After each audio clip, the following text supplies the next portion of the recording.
Le Nouveau Testament est-il fiable? Est-ce que le texte que nous connaissons aujourd'hui est le même qui fut rédigé à l'origine il y a 2000 ans? On dispose à ce jour de plus de 12 000 manuscrits du Nouveau Testament, ce qui est énorme. 4 000 d'entre eux sont écrits dans le grec original, 8 000 d'après la version latine et le reste en diverses langues. Le plus vieux fragment du Nouveau Testament date environ de l'an 130. Il s'agit d'un passage de l'évangile de Jean. Il a donc été rédigé au maximum 50 ans après la mort de Jean, ce qui représente un intervalle très minime pour un écrit de cette époque à notre disposition.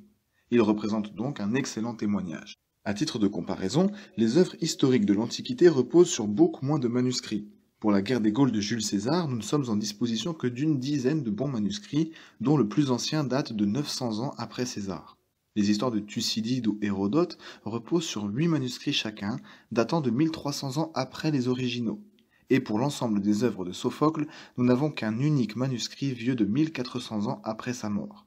On voit là clairement à quel point les manuscrits que nous possédons pour le Nouveau Testament constituent un témoignage puissant et solide de sa fiabilité. Mais comme nous l'avons déjà dit dans une précédente vidéo, il demeure néanmoins quelques variantes. Ces variantes remettent-elles en question la fiabilité de ces écrits? Ces variantes sont dues à des erreurs de copistes et ne concernent qu'une infime proportion du texte comme nous l'avons vu. Pour la grande majorité d'entre elles, elles sont sans importance. Pour démontrer cela, prenons l'exemple assez parlant des 8 premiers versets de l'Épître aux Romains, partant d'une étude du savant Griesbach portant sur 147 manuscrits différents.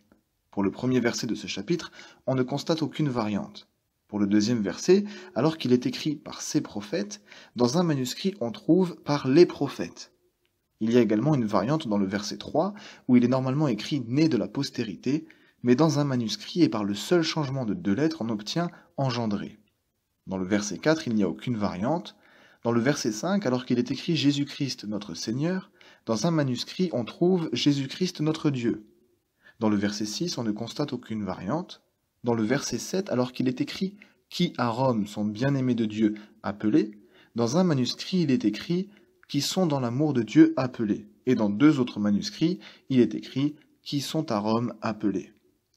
De la part de Dieu notre Père, pour l'original, et dans un manuscrit, de Dieu le Père. Enfin, dans le verset 8, il est écrit « touchant vous tous », mais dans 12 manuscrits, on a la variante suivante « au sujet de vous tous ».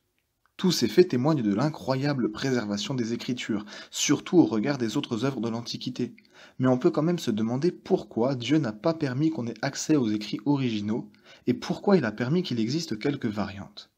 Une réponse possible, et que je trouve tout à fait convaincante, est qu'en faisant ainsi, Dieu pousse le croyant à l'étude des textes et à une vraie foi en lui et en sa parole.